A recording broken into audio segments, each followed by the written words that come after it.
Hello everyone. तो हम Rafale विमानों के बारे में देख रहे थे और हमारी जो पहली खेप है राफेल की वो आ चुकी है, जिसमें 5 राफेल विमान जो है इंडिया में अम्बाला बेस पे आ चुके हैं। और देखिए अम्बाला बेस हमने देखा था कि बहुत ही स्ट्रेटेजिक लोकेशन पे है, चाहे वो जो है आपका चाइना और जो पाकिस्तान के बिल्कुल बॉर्डर पे है। तो अ, वो जो है बहुत ही स्ट्रेटेजिक लोकेशन है हमारे वायुसेना के लिए। ठीक है, तो जो आईएनएस कोलकाता ने राफेल विमान का स्वागत किया है और उन्होंने कहा है हैप्पी लैंडिंग और हैप्पी हंटिंग का जो है उन्होंने ये कहते हुए स्वागत किया। ठीक है, तो फ्रांसीसी कंपनी है दसॉल्ट एविएशन से हमने 36 जो लड़ाकू विमान है उसको खरीदने के लिए 59,000 करोड़ रुपए का सौदा किया था और 2016 में ये जो है सौदा किया गया था। और जो फ्रांसीसी बंदरगाह है और शहर बोर्दू के मैरिग्नैक एयरबेस से जो है ये रवाना हुई है और हमारे यहाँ जो है अम्बाला में पहुंच चुकी है। ठीक है, तो देखिए ये जो हमारे वायुसेना के स्क्वाड्रन नंबर 17 में इसको शामिल किया गया है और स्क्वाड्रन नंबर 17 को गोल्डन एरोज भी कहा जाता है। ठीक है, तो ये सब हमने देख लिया था, एक बार हल्का सा रिवीजन करेंगे उसके बाद फिर हम आगे का अपना देखेंगे। तो देखिए क्या है कि हाँ, देखिए इसमें जो लड़ाकू विमान है इस स्क्वाड्रन को जो है प्रेसिडेंट स्टैंडर्ड से सम्मानित किया गया है। वायुसेना के 17 स्क्वाड्रन को प्रेसिडेंट स्टैंडर्ड से सम्मानित किया गया है। और यहाँ पे देखिए पहला जो राफेल जेट है अक्टूबर 2019 में जो है रक्षा मंत्री राजनाथ सिंह की फ्रांस की यात्रा के दौरान ही जो है भारतीय सेना में सौंप दिया गया था इसको। फ्रांसीसी कंपनी दसॉल्ट से खरीदे गए कुल 36 विमानों में 36 विमान है, इसमें 30 जो है लड़ाकू विमान होंगे और 6 जो है प्रशिक्षु विमान होंगे। तो ये हमने सब देख लिया था और अब देखते हैं कि राफेल में लगी घातक मिसाइलें, जो राफेल है उसमें लगी जो मिसाइलें हैं वो जो है कैसी हैं। तो फर्स्ट हमारा है मीका। देखिए जो राफेल में कम और मध्यम दूरी तक मार करने वाली क्षमता मीका मिसाइल भी है। राफेल में कम और मध्यम दूरी तक मार करने वाली मीका मिसाइल है। यह किसी भी मौसम में सटीक निशाना साधने के लिए जानी जाती है।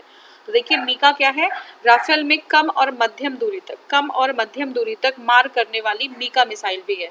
ठीक है, इस जो जो किसी भी मौसम में सटीक निशाना साध सकती है। दुश्मन का ड्रोन या विमान इसकी नज़र से बच नहीं सकता।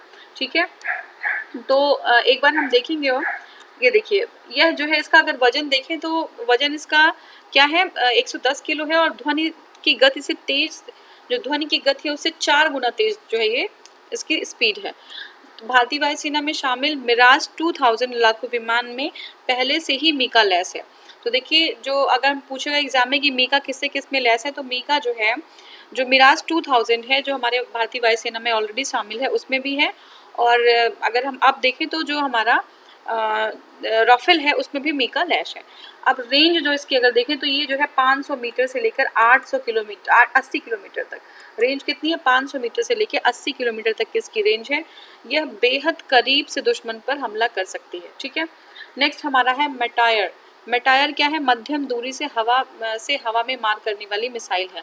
तो मेटायर क्या है, मध्यम दूरी की हवा से हवा में मार करने वाली मिसाइल है। ठीक है, मेटायर मध्यम दूरी की हवा से हवा में मार करने वाली मिसाइल में मेटायर 3 गुना ज़्यादा यानी कि 150 किलोमीटर की दूरी तक दुश्मन के विमान को नष्ट कर सकती है। ठीक है, यह बिना सीमा पार किए दुश्मन देश के विमान को तबाह कर सकती है। उसको सीमा पार करने की ज़रूरत नहीं है, बिना पार किए जो है ये दुश्मन के जो आपका विमान है उसको तबाह कर सकती है। ठीक है, क्यों, क्योंकि देखिए मध्यम दूरी की हवा से हवा में मार करने वाली मिसाइलों में मेटायर 3 गुना ज़्यादा दूरी यानी 150 किलोमीटर की दूरी तक दुश्मन के विमान को नष्ट कर सकती है। अब देखिए स्टिल्थ मिसाइल मेटायर ध्वनि की गति से 4 गुना ज़्यादा तेज है। ठीक है, स्टिल्थ मिसाइल जो मेटायर है वो ध्वनि की गति से 4 गुना ज़्यादा तेज है। यह रास्ते में ही लक्ष्य बदलकर उसे भेदने की ताकत रखता है, रास्ते में ही लक्ष्य को बदलकर उसे भेदने की ताकत रखता है। साथ ही एयर मिसाइल डिफेंस सिस्टम को जो है चकमा दे सकती है। ठीक है, जो एयर मिसाइल डिफेंस सिस्टम होता है उसको जो है ये क्या डॉज कर सकती है, उसको चकमा दे सकती है। ठीक है, हैमर। देखिए हैमर क्या है कि राफेल कम दूरी की हैमर मिसाइल से भी लैस होगा। कम दूरी की हैमर मिसाइल्स होती हैं उससे भी लैस होगा। उससे क्या फ़ायदा है, जो पहाड़ियों या अन्य दुर्गम इलाके होते हैं या बंकरों में छुपे दुश्मन होते हैं वो अचूक वार से ढेर कर सकती है। जो है इसका जो आपका वो दूरी इसकी कम होगी, जो क्षमता है दूरी की वो कम होगी, लेकिन ये टारगेट ओरिएंटेड होगा, टारगेट पे तुरंत अटैक कर देगा। तो चाहे पहाड़ी एरिया या दुर्गम एरिया या जो है बंकरों में छिपे जो दुश्मन होंगे उनको अचूक वार इस पे ढेर कर सकेगी। अब क्या है, राफेल एक बार में 6 हैमर मिसाइलों को ले जा सकती है। तो एक राफेल जो है वो 6 हैमर मिसाइलों को कैरी कर सकता है। ठीक है, एक जो हैमर मिसाइल का जो वजन होता है वो 250 किलो होता है, 250 किलो का एक हैमर होता है। 3 मीटर लंबी और 330 किलोमीटर वजनी यह मिसाइल पहाड़ी क्षेत्रों पर 60 किलोमीटर और कम से कम ऊंचाई वाली 60 किलोमीटर और कम ऊंचाई वाली जगहों पर 15 किलोमीटर तक की दूरी तक मार कर सकता है। ठीक है, अब नेक्स्ट हमारा है स्कैल्प। तो स्कैल्प क्या है? स्कैल्प 200 से 300 किलोमीटर से ज़्यादा दूरी तक मार करने वाली क्रूज मिसाइल है। लड़ाकू विमान के जरिए इसे पानी या ज़मीन पर पहले निश्चित और स्थिर लक्ष्यों को जो है भेजा जा सकता है। तो क्या इसे पानी या ज़मीन पर पहले जो है उसे जो निश्चित और स्थिर लक्ष्य है उसको भेजा जा सकता है स्कैल्प से। ठीक है, इसकी जो मारक क्षमता जो दूरी होती है वो ज़्यादा तय कर सकती है। ये क्रूज मिसाइल है और ये 200 से 300 किलोमीटर से ज़्यादा दूरी तय कर सकती है। नेक्स्ट हमारा है स्कैल्प 1000 किलोमीटर प्रति घंटे की रफ्तार से हमला कर सकती है। 1000 किलोमीटर पर घंटे की रफ्तार से हमला कर सकती है। जीपीएस से लैस यह मिसाइल टारगेट को खोजकर उसे बर्बाद कर देती है। तो जीपीएस जो है इसमें होता है स्कैल्प में और उसको खोज के उसे बर्बाद कर देती है। ठीक है, तो देखिए राफेल एक दृष्टि में अगर हम देखें तो इंजन क्या है, क्या है, 2 in 1 है, ट्विन है। ठीक है, इंजन ट्विन है। सीटें कितनी है? सिंगल और ट्विन। ठीक है, एक जो है हमारे कुछ विमान में सिंगल सीटें होंगी, 3 जो 5 का खेप आया जिसमें 3 सिंगल सीटर्स हैं और 2 है जो है डबल सीटर, 2 लोग बैठ सकते हैं। कॉम्बैट रेडियस क्या है? 37,000 किलोमीटर इसका कॉम्बैट रेडियस है। 37,000 किलोमीटर। अधिकतम गति है 2222.6 किलोमीटर, 2222.6 किलोमीटर। लंबाई है 15.30 किलोमीटर। लंबाई कितनी है? 15.30 मीटर। ऊंचाई है आपकी 5.30 मीटर। ये राफेल के बारे में है, राफेल की का जो आउटर स्ट्रक्चर है वो कैसा दिखता है उसके बारे में है।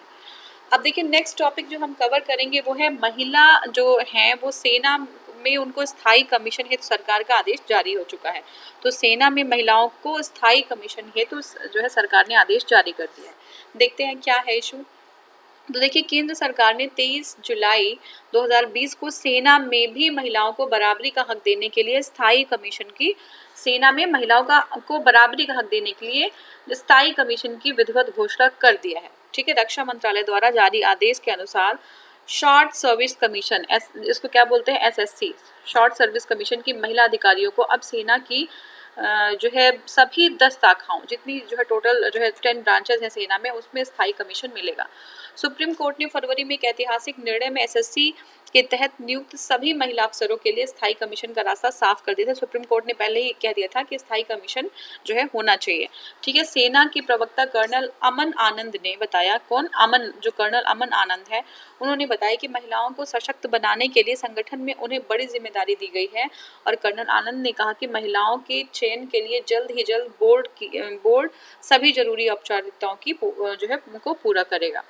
अब केंद्र सरकार की बात देखें तो केंद्र सरकार के इस आदेश के बाद अब महिला अधिकारियों को army, air defence, signal engineering, army aviation, electronics and mechanical engineering और आर्मी सर्विस कोर, आर्मी आयुध और कोर और इंटेलिजेंस कोर के अलावा वर्तमान शाखा जज एंड एडवोकेट जनरल और सैन्य शिक्षा कोर में स्थायी कमीशन मिलेगा। तो जितनी 10 ब्रांचेस हैं सारे में जो है स्थायी कमीशन इन लोग को मिलेगा। अब देखिए सेना में अभी तक महिला अधिकारियों को केवल 2 शाखाएं, उनकी कुल केवल 2 जो है ब्रांचेस थी। कौन सी? जज एडवोकेट जनरल और शिक्षा कोर। कौन सी? जज एडवोकेट जनरल और शिक्षा कोर में ही उनको स्थायी कमीशन मिलता था। तो इम्पॉर्टेंट है ये कि 2 शाखाएं थी जिसमें अभी जो है स्थायी कमीशन जो महिलाओं को मिल रहा था वो है जज एडवोकेट जनरल और शिक्षा कोर। अब देखिए एसएससी के अंतर्गत जो महिलाएं हैं, महिला अधिकारी हैं, उनको जो है शुरू में 5 वर्ष के लिए लिया जाता है और जिसे बढ़ाकर 14 वर्ष किया जा सकता था। तो अभी तक क्या था कि एसएससी के अंतर्गत उनको 5 वर्ष के लिए लिया जाता था और उसको इंक्रीज करके जो है 14 वर्ष के लिए भी किया जा सकता था। स्थायी कमीशन मिलने से उन्हें सेनानिवृत्ति की उम्र तक सेवा का लाभ मिलेगा। ठीक है, जब तक वो रिटायर्ड सेनानिवृत्ति हो जाती हैं तब तक जो है उनको लाभ मिलेगा। लंबे अरसे से इसका मांग उठ भी रहा था। सेना में जो पेंशन पाने के लिए कम से कम 20 वर्ष की सेवा जरूरी है। ठीक है, अगर सेना में किसी को पेंशन जो है चाहिए तो 20 वर्ष की सेवा जो है ये मस्ट है। लेकिन शॉर्ट सर्विस कमीशन से अधिकारियों को पेंशन की सुविधा नहीं मिलती है। अब महिला अधिकारियों को भी पेंशन का लाभ मिल पाएगा। ठीक है, तो ये हो गया फायदा। लंबी जो कानूनी लड़ाई के बाद महिला जो अधिकारियों को सेना में स्थायी कमीशन का रास्ता तो साफ हो गया है, लेकिन अब भी तकनीकी के कारण उन्हें युद्ध विमानों में स्थायी नियुक्ति नहीं दी जाएगी। ठीक है, तो देखिए क्या है कि जो महिला अधिकारी हैं उनको सेना में स्थायी कमीशन का रास्ता तो हो गया है क्लियर, लेकिन अभी भी तकनीकी कारणों से उन्हें युद्ध अभियानों में स्थायी नियुक्ति नहीं दी जाएगी। तो युद्ध अभियान जो होंगे है ना, उनमें वहाँ पे जो है स्थायी नियुक्ति नहीं दी जाएगी। ठीक है, तो देखिए ये जो है जो सेना में जो लोग जाते हैं, जो शॉर्ट सर्विस कमीशन के थ्रू जो है औरतें जा रही हैं या जो लोग जो है हमारे सोल्जर्स हैं, तो एक इसमें बाकी चीज़ें तो जो है वो है ही कि ठीक है ये अगर आ जाएगा शॉर्ट सर्विस कमीशन में तो फिर इनको पेंशन की, लेकिन एक देशभक्ति की फीलिंग होती है और जो सबसे बड़ी होती है। ठीक है, सेना में जाने के लिए सबसे बड़ी जो भावना होती है वो देशभक्ति की भावना होती है। तो देखिए एक अनुमान के अनुसार 36,000 के करीब महिलाएं भारतीय सेना में है। 36,000 जो है विमेन्स हैं हमारे भारतीय सेना में। सुप्रीम कोर्ट ने भी युद्ध अभियानों में भेजने के निर्णय को अपने आदेश से अलग रखा था और अभी शॉर्ट सर्विस कमीशन से आए पुरुष अधिकारियों को 10 साल बाद स्थायी कमीशन का विकल्प मिलता है। ठीक है, तो अब क्या है कि जो सुप्रीम कोर्ट है हमारी, उन्होंने भी युद्ध अभियानों में भेजने के निर्णय को अपने पास जो है रिजर्व रखा हुआ था, उसको आदेश को अलग रखा था। ठीक है ना, और अभी जो शॉर्ट सर्विस कमीशन से जो आते हैं जो पुरुष अधिकारी हैं उनको 10 साल बाद स्थायी कमीशन का विकल्प मिलता है, लेकिन महिला अधिकारियों को नहीं मिलता। उनको तो 10 साल बाद विकल्प मिल जाता, लेकिन महिला अधिकारियों को नहीं मिल रहा था। देखिए 17 साल की लंबी कानूनी लड़ाई के बाद जो है सुप्रीम कोर्ट ने 17 फरवरी 2020 को एक महत्वपूर्ण निर्णय में जो है कह दिया है कि सभी जितनी महिला अफसर हैं उनको 3 महीने के अंदर सेना में स्थायी कमीशन दिया जाए। ठीक है, 3 महीने के अंदर दिया जाएगा। जो इस विकल्प को चुनना चाहती हैं, जो जाना चाहती हैं, सबके लिए कंपल्सरी नहीं है कि सबको जो है शॉर्ट सर्विस कमीशन में जो हैं जो हमारी महिलाएं हैं जो सेना में, उनको सभी लोग को जो है आपको जाना है स्थायी इसमें, लेकिन ये जो है जो इंटरेस्टेड है उस चीज़ में स्थायी कमीशन के लिए, उनको ही उनके लिए ये चीज़ लागू होगी। ठीक है, अब क्या है कि इसके बाद 7 जुलाई को केंद्र सरकार की मांग सुप्रीम कोर्ट ने फैसले के अनुपालन के लिए सरकार को 1 महीने का और समय दिया है। ठीक है, तो 1 महीने का और समय दिया गया है। नेक्स्ट हमारा है अयोध्या में भव्य राम मंदिर का शिलान्यास।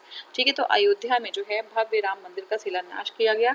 देखते हैं कि उत्तर प्रदेश के अयोध्या में भव्य राम मंदिर का शिलान्यास 5 अगस्त 2020, ये इम्पोर्टेंट डेट है, कब किया गया?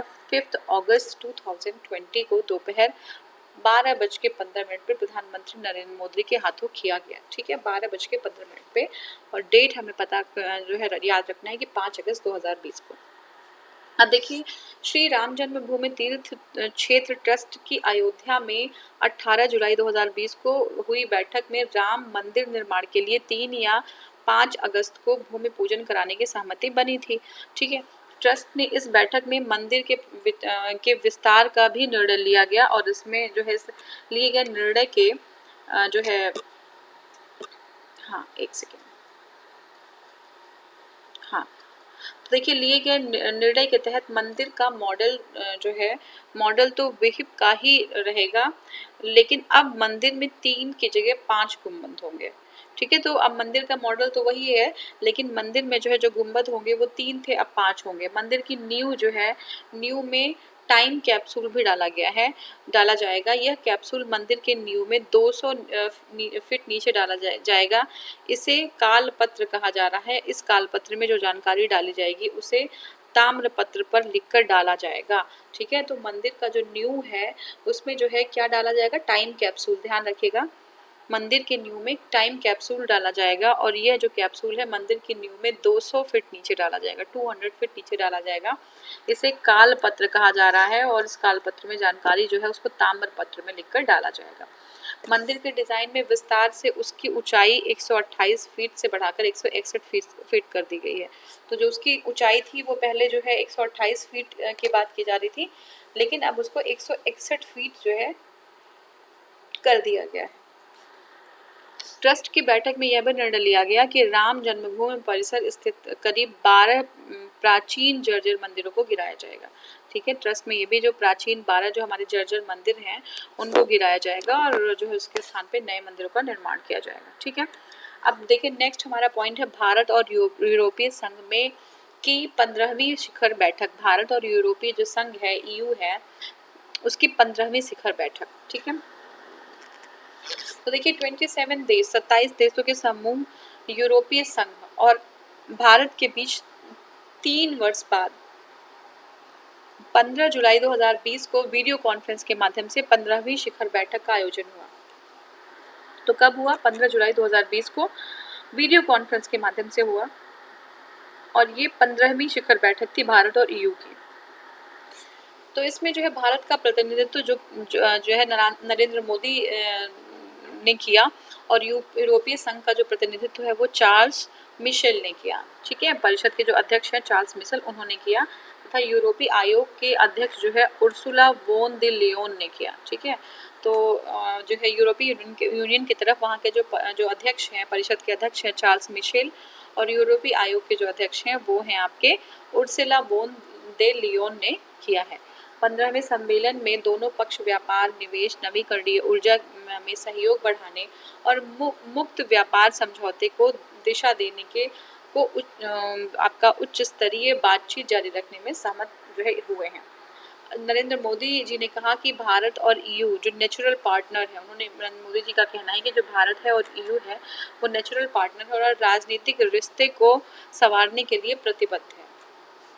देखिए भारत और EU के बीच जो है 2025 तक के लिए तय हुए रोड मैप में हिंद व प्रशांत महासागर में शांति, स्थिरता और सुरक्षा कहाँ पे रोड मैप प्रिपेयर किया गया, किसके बीच में? भारत और EU के बीच में। और ये 2025 तक का रोड मैप है, 2015 तक का 25 तक का जो रोड मैप है उसमें हिंद और प्रशांत महासागर, ठीक है, इंडियन और पैसिफिक ओशन में शांति, स्थिरता और सुरक्षा कहाँ पे? हिंद और प्रशांत महासागर में जो है शांति, सुरक्षा और स्थिरता बढ़ाने और मुक्त समुद्री क्षेत्र में स्वतंत्रता का पोषण करने पर सहमति बनी है। इन दोनों का जो पक्ष है इस दिशा में काम करेंगे दोनों लोग मिलके, ठीक है। इसके अलावा जो है और भी बहुत सारे क्षेत्र जैसे अंतरिक्ष है, स्वास्थ्य है, खाद्य सुरक्षा है, अनुसंधान है और क्या है, नवोन्मेष व जलवायु परिवर्तन है। तो ये सारे जो है मुद्दे अहम रहे आपकी जो मीटिंग हुई है, जो है इस मीटिंग में दोनों पक्षों ने ध्यान दिया और साथ में कार्य करने की प्रतिबद्धता दोनों ने जताई है। ईरान और अफगानिस्तान सहित अन्य क्षेत्रीय हितों वाले मुद्दों पर भी EU और भारत के साथ जो है मुद्दे भी जो है वहाँ पे डिस्कस किया गया। ईरान और अफगानिस्तान के क्षेत्र में यूरोपीय संघ जो है भारत में पुणे और भोपाल में मेट्रो रेल परियोजनाओं में 55 यूरो का निवेश करेगा और ये इम्पोर्टेंट है, ठीक है, एग्जाम के लिए कि यूरोपीय जो संघ है भारत में पुणे और भोपाल मेट्रो, कौन सा मेट्रो? पुणे और भोपाल, मतलब महाराष्ट्र और MP में पुणे और भोपाल मेट्रो में रेल परियोजनाओं में कितना? 55 करोड़, कितना है? 55 करोड़, ध्यान रखिएगा 55 करोड़ जो है निवेश करेगा। तो याद रखिएगा कौन कर रहा है? यू कर रहा है कहाँ पे? पुणे में और जो है भोपाल में, किसमें? मेट्रो परियोजना में कितना? 55 करोड़, ठीक है। नेक्स्ट इसके अलावा दोनों पक्षों के बीच संतुलित और महत्वाकांक्षी व्यापार समझौता, brand best trend and investment agreement, ठीक है, बीटा।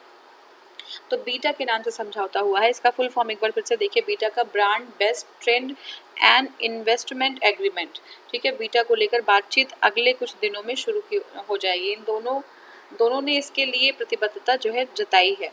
अब 2007 में देखिए कि लॉन्च हुए इस एग्रीमेंट पर दोनों के बीच कुछ जरूरी मुद्दों पर विवाद है। 2013 में बीटा पर भी बात जो है नहीं हो रही है, लेकिन अब इस मुद्दे को हल करने की प्रक्रिया जल्द शुरू होगी।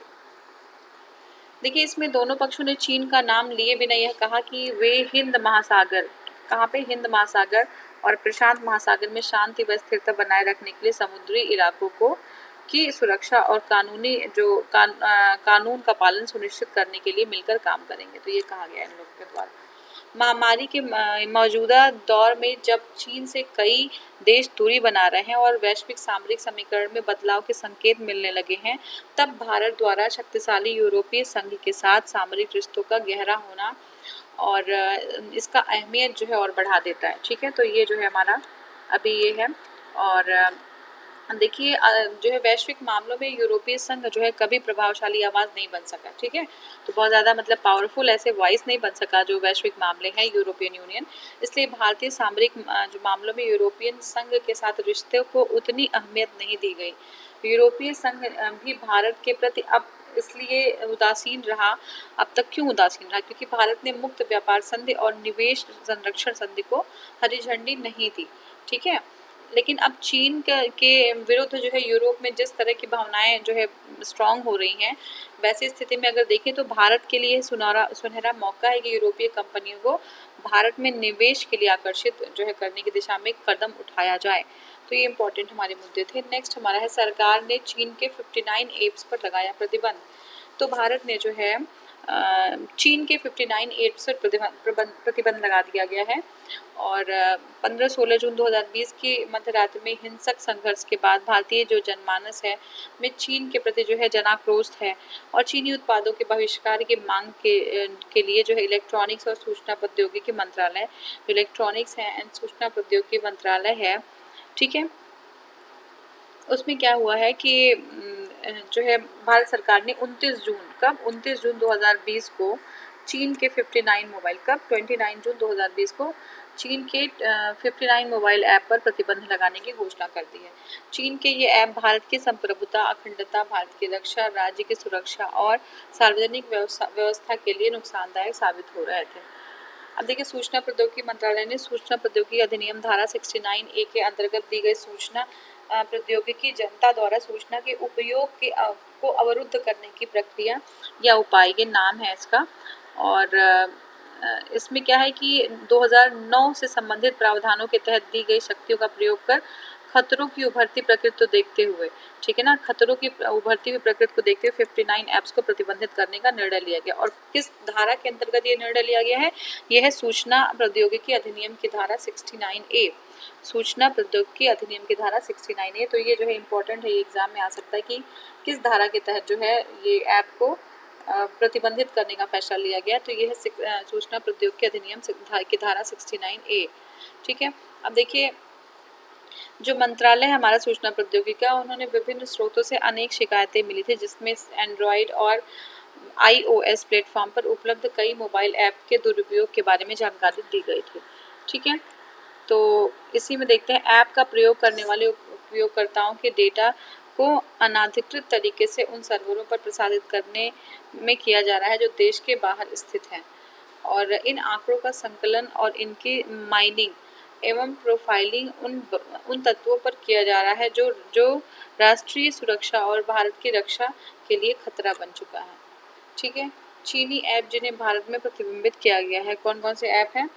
देखिए, टिकटॉक है, ठीक है, यूसी ब्राउज़र है, बहुत सारे ऐसे जो ऐप्स हैं, जैसे क्लैश ऑफ किंग है, और DU बैटरी सेवर है, हेलो है, लाइकी, और you can make up, MI communities, CM browser, virus cleaner, और ऐसे बहुत सारे ऐप्स हैं, beauty plus, WeChat, UC news, QQ mail, ठीक है ना, जेंडर, QQ म्यूज़िक, ये सारे जो बिगो लाइव, ये सारे सेल्फ सिटी, तो ऐसे बहुत सारे जो ऐप्स हैं। हमारे कितने टोटल ऐप्स को प्रतिबंधित किया गया है? तो ये आप बताइए मुझे। 59 ऐप्स को प्रतिबंधित कर दिया गया है। देखिए, अब देखिए, प्रतिबंधित जो किए गए ऐप्स हैं कि भारतीय विकल्प भी ऐप्स प्ले स्टोर पर उपलब्ध हैं। तो बहुत सारे जो, अब ये एग्जाम में इंपॉर्टेंट है, जैसे टिकटॉक को टक्कर देने के लिए मित्रों ऐप, ठीक है, टिकटॉक को टक्कर देने के लिए कौन सा ऐप है? मित्रों ऐप व चिंगारी ऐप अच्छे विकल्प बताए जा रहे हैं। तो टिकटॉक की जगह मित्रों और चिंगारी ऐप जो है एक अच्छा विकल्प बताया जा रहा है उसके बदले। और 59 चीन ऐप्स, जो चीनी ऐप्स है, प्रतिबंध लगाने के बाद भारत सरकार ने 26 जुलाई 2020 को चीन के 47 और ऐप्स को प्रतिबंध लगा दिया है। तो आगे उसको जो है और बढ़ाते हुए 26 जुलाई को जो है 47 और ऐप्स पे प्रतिबंध लगाया गया है। 47 ऐप्स पहले से ही बैन हुए 59 ऐप्स के क्लोन और लाइट वर्जन है। तो 47 जो इसके जो 59 ऐप्स थे, इसके जो लाइट वर्जन है, जो क्लोन है, वो आपका क्या है, 47 ऐप्स थे। तो इनको भी जो है बैन कर दिया गया। इस तरह भारत सरकार ने कुल जो है कितने आपका टोटल 106 ऐप्स पर भारत में प्रतिबंध लग गया है। तो पहले कितना था? 59 था, बाद में इसके जो क्लोन थे 47, उस पर भी जो है प्रतिबंध लगा दिया गया है। तो ये जो है हमने डिस्कस किया। और नेक्स्ट क्लास में म्यांमार के राष्ट्रपति की भारत यात्रा को हम डिस्कस करेंगे। ठीक है, ये एग्ज़ाम के लिए बहुत ही इंपॉर्टेंट है, तो ऐसे एग्ज़ाम से छोटे छोटे क्वेश्चंस आएंगे। अब इसमें बहुत सारे पॉइंट्स हैं कि यू विन मिंट, ठीक है ना, राष्ट्रपति कौन है वहाँ के, जो म्यांमार के राष्ट्रपति कौन है, यू विन मिंट। तो ऐसे और आगे अभी बहुत सारे, जैसे अभी ऐप्स वाला हमने देखा, तो कितने ऐप्स पहले टाइम में किए गए 59, फिर बाद में 47, टोटल ऐप्स कितने किए गए 106। तो ऐसे कुछ क्वेश्चंस हैं जो है, और जो आपको मैंने ये बताया कि जो उनके स्थान पे कौन से भारत के ऐप्स, जैसे मित्रो ऐप्स हो गया, चिंगारी ऐप हो गया, तो ये सारे जो विकल्प हैं उसके, ये सब एग्जाम में पूछ सकता है। ठीक है, तो thank you so much for watching, thank you.